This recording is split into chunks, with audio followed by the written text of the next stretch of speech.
교회에는 두 종류의 사람이 있습니다. 믿음의 사람이 있고 똑똑한 사람이 있습니다. 이 세상에 다 자기 자신은 똑똑하다고 하지 자기 자신은 미련하다고 생각하는 사람은 한 사람도 없습니다. 정말 모든 사람이 똑똑한 것 같습니다. 말도 잘하고 아는 것도 많고 생기기도 잘 생겼습니다.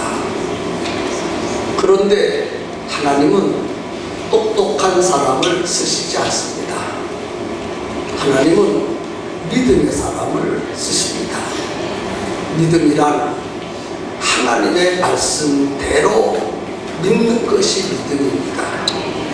내 생각대로 믿는 것이 아니라 하나님 말씀대로 믿는 것이 믿음입니다. 교회에 크고 작은 문제들이 계속 일어납니다. 믿음의 사람은 교회의 문제를 일으키지 않습니다. 그런데 똑똑하다고 생각하는 사람이 교회의 문제를 일으킵니다. 정말 그런 것 같습니다. 목회를 하면서 저에게 힘을 보태주는 사람이 있고 힘을 빼는 사람이 있는데 똑똑하다고 생각하는 사람들이 대부분 목회를 어렵게 만듭니다. 그런데 목회에 힘이 되어주고 참 기쁨과 소망이 되어주는 사람은 믿음의 사람입니다. 우리는 믿음의 사람이 되어야 합니다.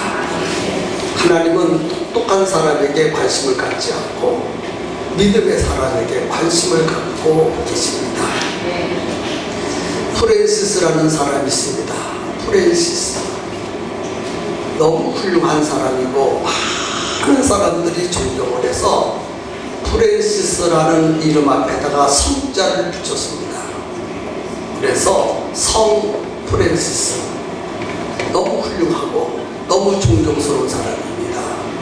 그래서 많은 사람들이 성 프랜시스 슬하에 들어가서 훌륭한 가르침을 받으려고 군대처럼 몰려오고 또 몰려왔습니다. 그런데 어느 날 두 청년이 프랜시스의 제자가 되기 위해서 찾아갔습니다. 선생님, 우리를 받으시고 우리를 제자로 키워주시기를 바랍니다. 그리고 두 청년이 프랜시스를 찾아갔습니다. 그때 프랜시스가 밭에서 배추를 심다가 나의 제자가 되기를 원하느냐? 그러면 내가 지금 급한 일이 있어서 어디든 갔다 와야 하는데 나를 대신해서 배추를 심게.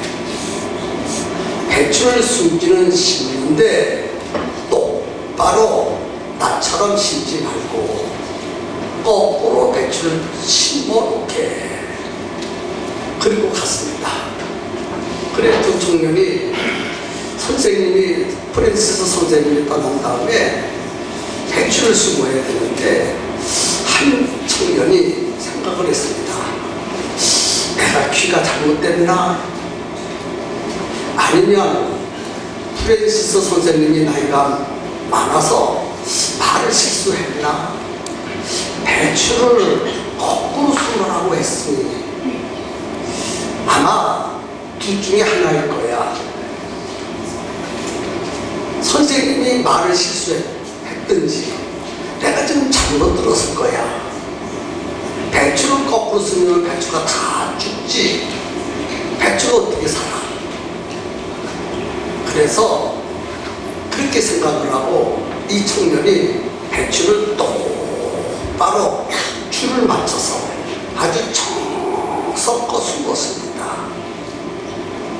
그리고 자기와 함께 온 그 청년은 어떻게 심었나 하고 보니까 그 청년은 전부 거꾸로 숨어놨어요. 그래서 속으로 너는 프랜시스의 제자가 되기는 틀렸다.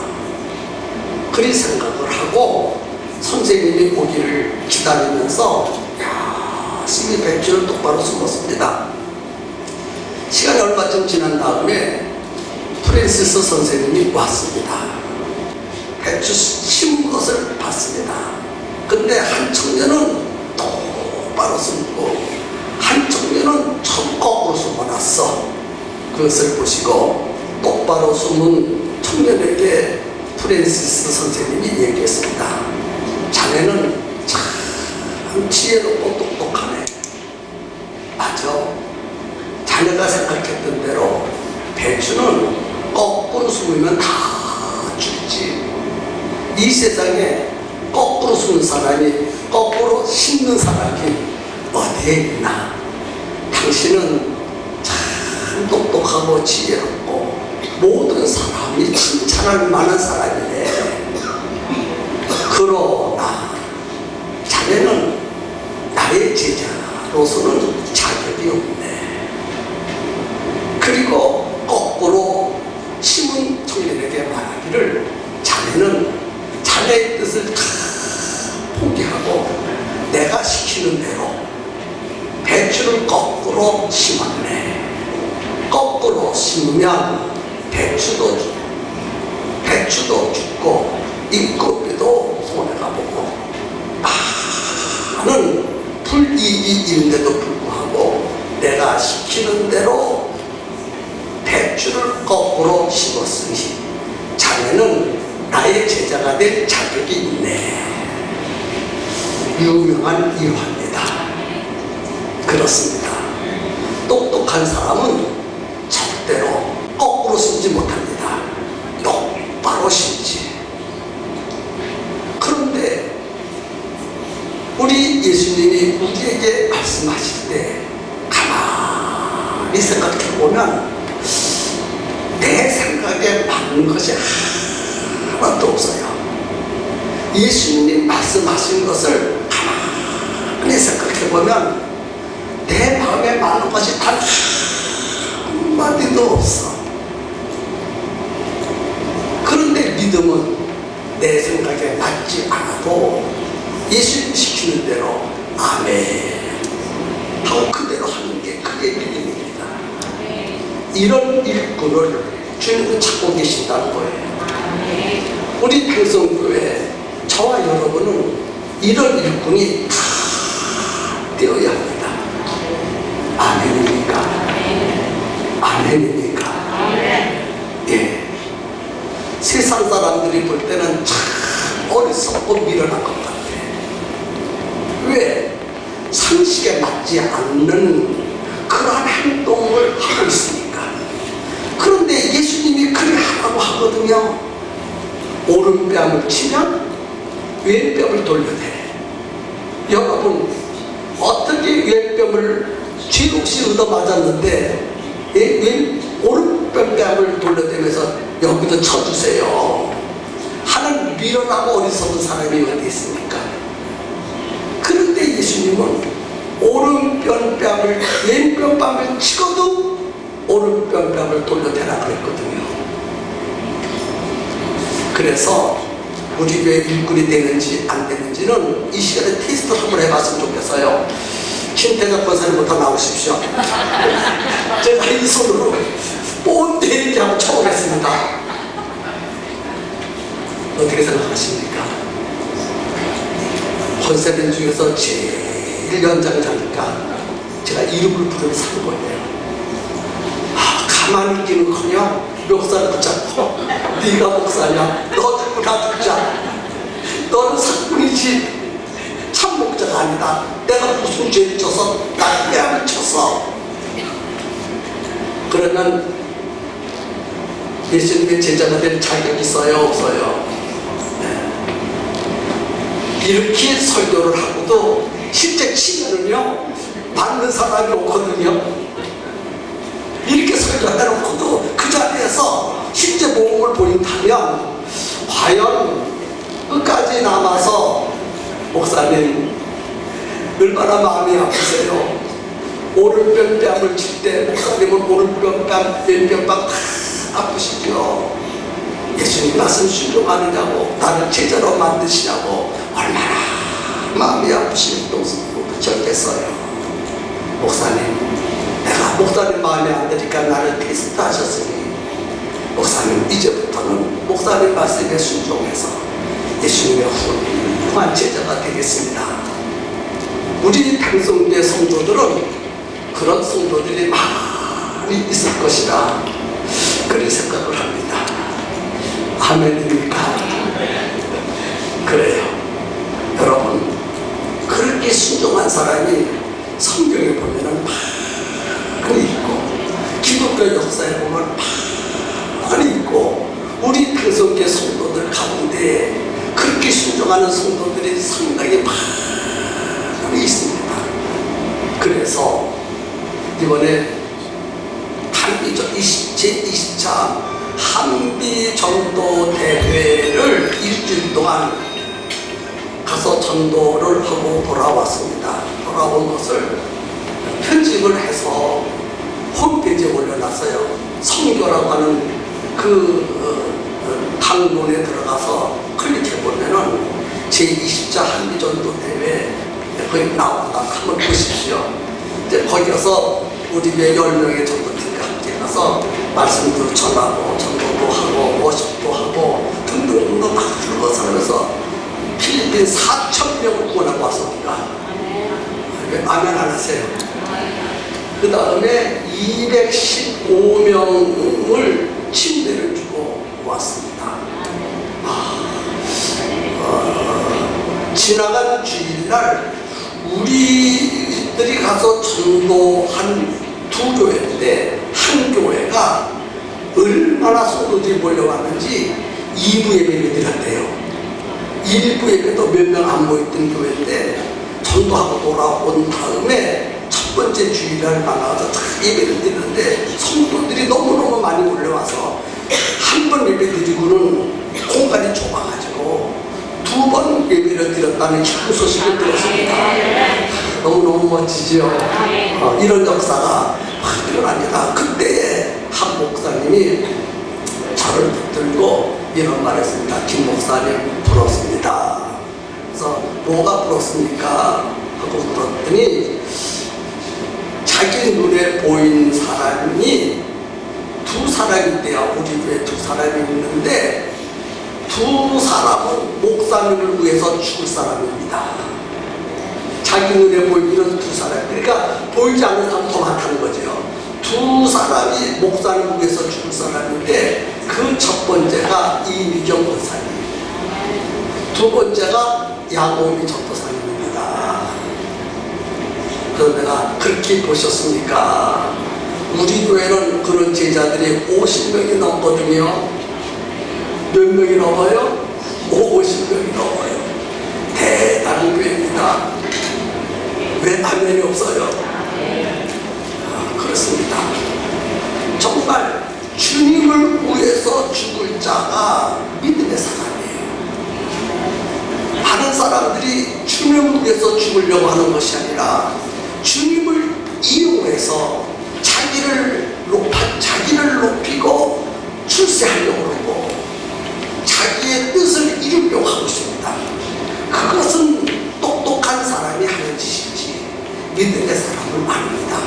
나를 통해서 주님이 알려지고, 나를 통해서 주님이 높여지고, 나를 통해서 예수님의 십자가의 사역이 전해지는 것이 소원을 가지고 있는 그런 사람이 믿음의 사람이 아니겠습니까? 우리 모두 이런 믿음의 사람이 되었으면 좋겠는데, 오늘 본문의 주인공인 사도 바울이 바로 그런 사람입니다. 사도 바울이 여기저기 전도를 다니면서 수많은 영혼들을 구원하고, 어느 때는 교회를 세워놓고 그곳에 복음을 전해서 수많은 영혼들을 채워놓습니다. 그리고 또 다른 곳에 가서 복음을 전하고 또 다른 곳에 복음을 전하는데, 사도 바울의 일생을 보면, 사도행전을 보면 1차 전도여행, 2차 전도여행, 3차 전도여행 3번씩이나 전도여행을 하면서 예수 그리스도의 복음을 전해서 수많은 영혼을 구원하고 수많은 영혼들을 수용할 수 있는 교회를 세워놓고 이런 사역을 사도 바울이 합니다. 사도행전 사도기에 보면 사도들이 한 번 외치니 3,000명이 회개하고, 아멘. 다시 외치니 5,000명이 회개하고 침례를 받았어요. 야, 놀라운 일이에요. 복음을 한 번 외치니까 3,000명이 두 손 들고 하나님 앞에 와 예수님을 믿고 침례를 받습니다. 또 사도들의 복음을 외치니까 5,000명이 회개하고 주님 앞에 막 돌아왔어요. 그래서 초대교회에 그런 예루살렘이 막 팍팍 뒤집어졌습니다. 저는요, 그것을 보면서 과연 그런 역사가 일어날 수 있을까? 성경이니까 믿지. 성경이니까 믿지. 사실 이런 역사가 현실에 나타날 것인가? 라고 생각을 했습니다. 그런데 아멘 성교회가 1차부터 20차까지, 지난번에 20차 다녀왔습니다. 20차 가서 금년도에는 4,007명이 구원받았어요. 그리고 작년도에는 4,300명이 구원을 받았어요. 안 놀라시네. 그것을 보면서 맞죠? 성경은 진리고 그때 성의 역사는 지금도 역사하셔.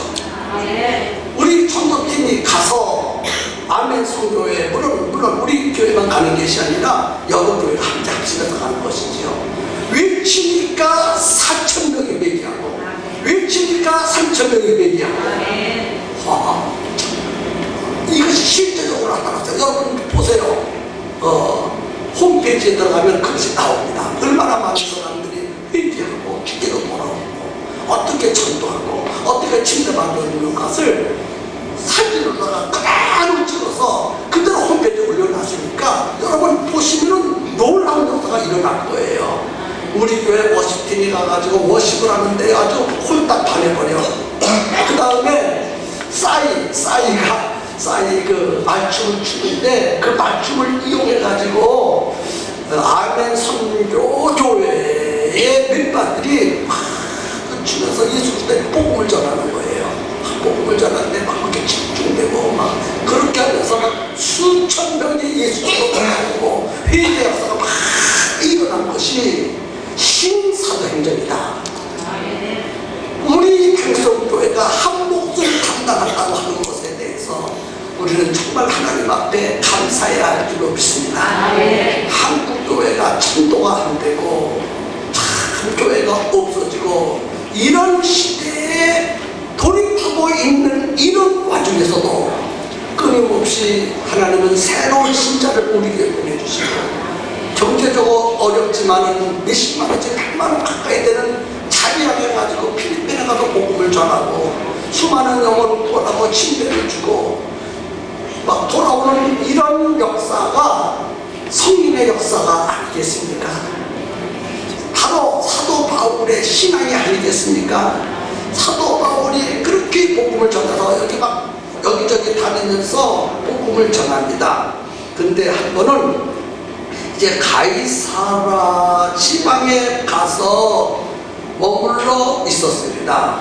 근데 가이사라는 여러분 알죠? 가이사라 빌립보 지방 여러분 알죠? 가이사라에 예수님이 가셨을 때 제자들에게 묻습니다. 나를 누구라고 하더냐 하고 물었어요. 그때에 베드로가 주는 그리스도시요 살아계신 하나님의 아들이십니다. 그 고백을 들으시고 바요나시모나 내가 복이 있도다 그렇게 말씀을 하시고 내가 천국 열쇠를 너에게 주겠다. 내가 너와 같은 믿음이 있는 그 위에 교회를 세웠다. 내 교회를 세우리니 음부의 권세가 이기지 못하리라 이렇게 말씀하십니다. 그 가이사라에 가 있었을 때에 아가보라고 하는 여선지자가 있습니다. 아가보라고 하는 여선지자가 있는데 아가보라는 여선지자가 하나님 앞에 간절히 승리를 주면서 기도하다가 바울의 띠를 가져다가 누구의 띠를 가져다가? 바울의 띠. 바울의 띠를 가다가 자기 손과 몸을 묶으면서 말했습니다. 이 띠 인자가 나와 같이 이렇게 결박을 받고 고난을 받을 것이다. 그렇게 예언을 해요. 이 인자가 예루살렘에 올라가면 거기서 결박을 당하고 고난을 받고 죽을 것이다. 그런 예언을 하게 되어집니다. 그 말을 듣고 사도 바울과 함께 복음을 전했던 일행들과 가이사라 지방에 있는 성도들이 울면서 사도 바울이여 예루살렘으로 올라가지 마시옵소서. 예루살렘에 가면은 당신은 결박을 당하고 고난을 받고 나중에는 죽임을 당할 것이니 당신은 우리에게 참으로 귀중한 사역자입니다. 그러니 예루살렘에 올라가지 마시옵소서. 그리고 간절히 눈물을 흘리면서 올라가지 말라고 그래요. 그럴 수밖에 없겠죠. 만약에 여러분은 제가요 전도하러 갔다가 순교를 당한다면 여러분 보내겠어요? 가지 말라고 해보세요. 누가 제일 먼저 가지 말라고 할 것 같아요? 그렇죠. 김대장 원사님 제일 앞으로 서가지고 목사님이 가시면 우리들이 어떻게 합니까? 가지 마세요. 그리고 앞장서서 한 팔은 김대장 원사님 붙잡고 한 팔은 박교주 원사님 붙잡으면서 울면서 가지 말라고 막 그럴 것입니다. 그때에 사도 바울이 그 상황을 접한 다음에 유명한 얘기를 했어요. 자, 그 말을 한번 보겠습니다. 12절 한번 보겠어요. 우리가 그 말을 듣고 그곳 사람들로 더불어 바울에게 예루살렘으로 올라가지 말라 뭐에 따라서요? 권했어요. 그러니까 13절에 바울이 대답하되 너희가 어찌하여 울어 내 마음을 상하게 하느냐. 나는 주 예수의 이름을 위하여 결박받을 뿐 아니라 예루살렘에서 죽을 것도 각오하였노라. 예수님을 위하여 결박받을 뿐만 아니라 죽을 것도 각오하였다. 그렇게 얘기했어요. 그렇습니다. 오늘 우리들은 사도 바울과 같은 각오를 해야 돼요. 나의 일신의 안위를 위해서 사는 사람이 아니라 예수님이 나를 쓰시겠다고 한다면 무엇인들 아까워서 할 일이겠습니까? 우리의 일생을 다 들여서라도 예수님을 증거하는 각오와 결단을 가져야 할 줄로 믿습니다. 아멘 아멘. 그래요. 그래서 사도 바울은 사람들의 정에 끌리지 아니하고 사람들의 눈물에 흔들리지 아니하고 오직 하나님의 뜻이라면 결박도 받아야 되고 하나님의 뜻이라면 죽을 것도 각오하면서 사랑하는 제자들의 말에도 불구하고 예루살렘으로 올라가는 사도 바울의 모습을 보면서 오늘 우리의 모습, 내 모습은 어떤 모습인가? 조금만 힘들어도 교회 안 나오고 조금만 어려워도 전도하지 아니하고 조금만 거시기 해도 시험 들고 상처받는 어떤 소수의 사람들과 같은 그런 모습이 아닌지 우리 스스로를 좀 살펴보았으면 좋겠습니다. 지금 이 지역에 50개 교회가 있습니다. 50개 교회 중에서 과연 하나님이 집중하는 교회가 어디며 하나님의 관심을 끄는 교회가 어딘가를 우리는 발견해야 되고 그 다음에 하나님은 나를 어떻게 보실 것인가.